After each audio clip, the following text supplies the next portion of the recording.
โอ้ยโอ้ยเงือหลายดีเงือใจเจ้าสั่งคือมาเล่เหลี่ยมเนาะนางเอ๋ยนางเอ๋ยนางหน้างามงามแต่จิตใจโหดเหี้ยมเตรียมไว้ข้าพี่สายเจ้ามาเฮ็ดใส่อายใส่เคยห่วมโอ้ยเฮือนหอมพอบ่มาถึงวันเจ้าเปลี่ยนพันแล่นน้ำสู่บ่เอ็นดูโอ้ยผัวเจ้าบ่สงสารโอ้ยผัวเจ้าแล่นนำเขาไปไวๆเห็นถุงเงินเขาใหญ่เจ้านี่ไปบ่สั่งอายนี่จอยบ่สั่งลาแล้วเครียดอีหยังโน้น้องลาสั่งอีหยังโน้น้องลาคือบ่จ้าโอ้ยบ่กล้าเอาหรือมีคนมาเป่าหูนางเลยทิมอายไปหมายสอนผู้ไม่แทนลาปล่อยให้อายเจ็บอังแขนแน่นอังโอ้ยในใจลาคิดเห็นเดความดีเคยสร้างไว้แต่ทางเจ้าพะเราลืม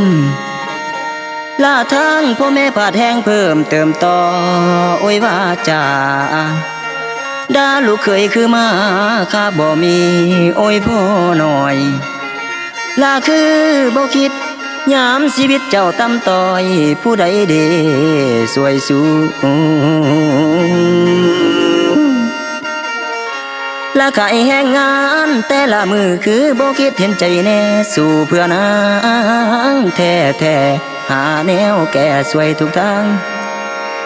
แต่ละวันหารับจ้างได้เงินมาให้ใส่ใจอยู่ไกลกันเพียงเดือนปลายน้องมีใส่ไม่สอนสะอ่อนเด้พ่อแม่เอ้ยล่าส่วนทางผัวค่อยเลื่อยรอวันเจ้ากับตาวเสร็จไปหาตั้งแต่เศร้าโอ้ยทางเจ้าบ่ตอบมาลาโทรไปหาโอ้ยน้องลาสัญญาณเอ้ยพัดหายจอยโอ้ยทางค่อยละเมื่อยใจลาพอถึงวันเจ้ากลับมาหาอายใจของนางบ่คือเก่าเป็นซึมเศร้าเบียกงานเจ้าบ่เอาหาลาทางพ่อแม่ไว้น้องลาโทรมาอยู่ไวๆหาวิธีให้เจ้านี้จากอายไปหาสู่ผู้เป็นของกะโพดว่าพ่อแม่ของน้องของน้องเฮ็ดใส่อายคักปานยังลาคือบ่คิดเห็นความหลังข้างผ่านมาโอ้ยข้าวกี่อันความดีเคยสร้างไว้เขาลืมไล่หมดทุกอย่างสร้างเงินงามให้แล้วไล่เฮาทิมพ่อสมมาลาสาธุเด้อคันแม่นเกิดศาสนาขออย่าพบเด้ออย่าเจอ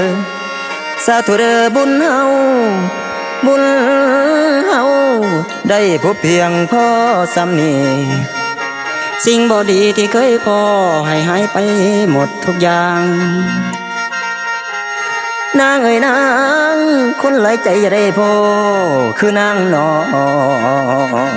งอย่าพบเลยเตือนวันโ